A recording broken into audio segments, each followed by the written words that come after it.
नमस्कार, मेरा नाम है लक्ष्मी हर्षिता और मैं शास्त्रा यूनिवर्सिटी में इंजीनियरिंग पढ़ रही हूँ। आज हम पदार्थों का पृथक्करण के चैप्टर से कुछ इम्पोर्टेंट प्रश्नों का जवाब सीखने जा रहे हैं। हमारा पहला प्रश्न है, स्थानों की पूर्ति कीजिए। उसमें हमारा पहला प्रश्न है, डैश विधि दूध से क्रीम को पृथक करने में उपयोग की जाती है। उसका जवाब है अपकेंद्रण। अपकेंद्रण विधि दूध से क्रीम को पृथक करने में उपयोग की जाती है। इस विधि में अपकेंद्रण बल के उपयोग से हम पदार्थों का पृथक्करण करते हैं। हमारा अगला प्रश्न है, कपूर और साधारण नमक का मिश्रण डैश विधि से पृथक किए जाते हैं।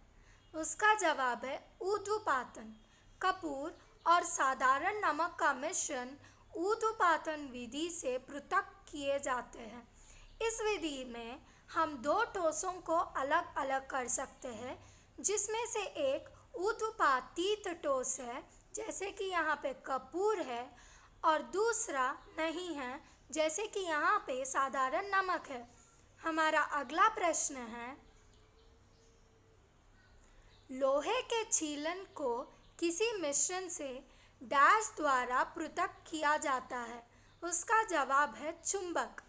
लोहे के छीलन को किसी मिश्रण से चुंबक द्वारा पृथक किया जाता है, क्योंकि चुंबक लोहे के छीलन को आकर्षित करता है। हमारा अगला प्रश्न है, नमक और पानी के मिश्रण से नमक डैश द्वारा पृथक किया जाता है। उसका जवाब है वाष्पन विधि। नमक और पानी के मिश्रण से नमक वाष्पन विधि द्वारा पृथक किया जाता है। हमारा अगला प्रश्न है,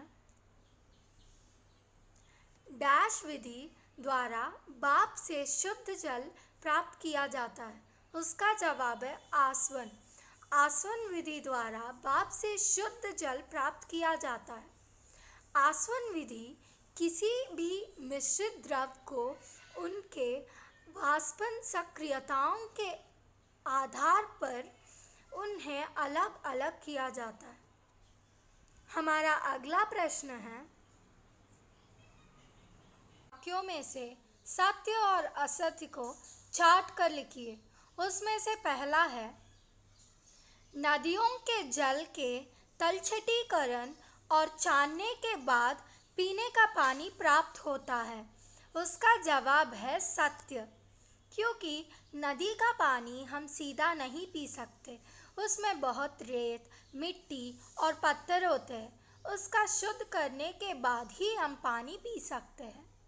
हमारा अगला प्रश्न है, चावल के कण महीन छेद वाली छलनी से छानकर पृथक कर लिया जाता है। उसका जवाब है सत्य। हमारा अगला प्रश्न है, समुद्र जल को वाष्पित करके नमक प्राप्त किया जाता है। उसका जवाब है सत्य। उनके वाष्पन सक्रियताओं के आधार पर हम समुद्र जल में से नमक प्राप्त करते हैं।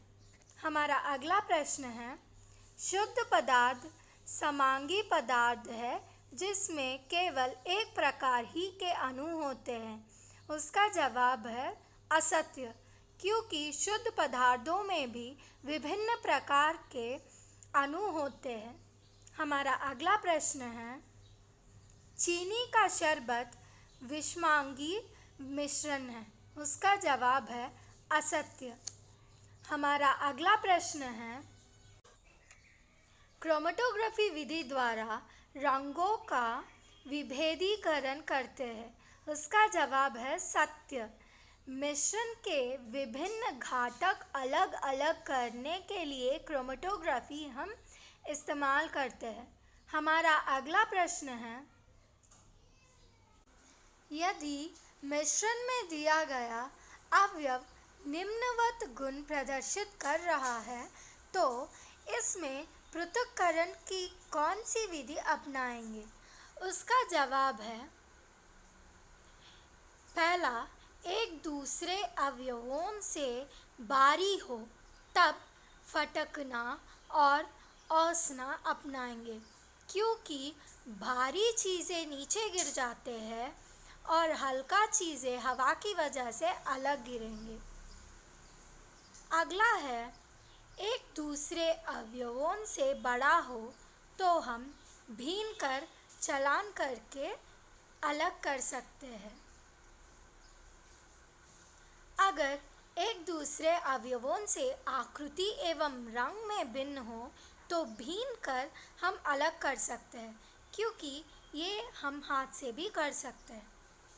अगला है, अगर एक पानी में घुलनशील और दूसरा अघुलनशील हो तो हम निधारना छानना अपनाएंगे।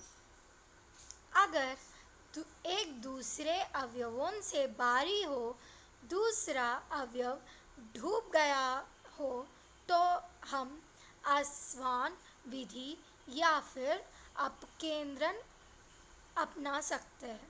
हमारा अगला प्रश्न है, चीनी के शरबत में लकड़ी के कोयले के कुछ छोटे टुकड़े मिले गए हैं, इन्हें आप कैसे पृथक करेंगे? उसका जवाब है, चीनी के शरबत में से लकड़ी और कोयले के छोटे टुकड़े को छानकर अलग कर सकते हैं, फिर दोनों को चुनकर अलग करेंगे। जैसे कि आप इस पिक्चर में देख सकते हैं, ये हाथ से भी कर सकते हैं। हमारा अगला प्रश्न है, शुद्ध और अशुद्ध पदार्थ में क्या अंतर है?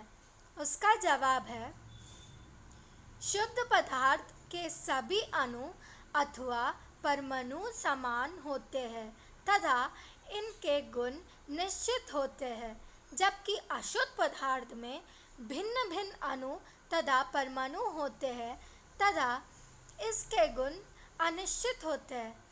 जैसे कि आप जानते हैं, लोहे, सोना, पानी शुद्ध पदार्थ है, इस वजह से गलनांक और हिमांक का ताप निश्चित होता है, मगर अशुद्ध पदार्थ में ऐसा नहीं होता है। अब हम सीखने जा रहे हैं, मिश्रण का पृथक्करण क्यों जरूरी है? और इसका जवाब है, वांछित घटक प्राप्त करने के लिए, घटकों के गुण जानने के लिए, भौतिक और रासायनिक गुण जानने के लिए, इन सब चीज़ जानने के लिए मिश्रण का पृथक्करण करना बहुत ज़रूरी है। हम इसलिए मिश्रण का पृथक्करण करते हैं क्योंकि पृथक्करण करने से हम किस मिश्रण को कहाँ कहाँ इस्तेमाल कर सकते हैं ये जानते हैं। अब ज़रा सोचिए, क्या होता अगर मिश्रण का पृथक्करण नहीं होता तो?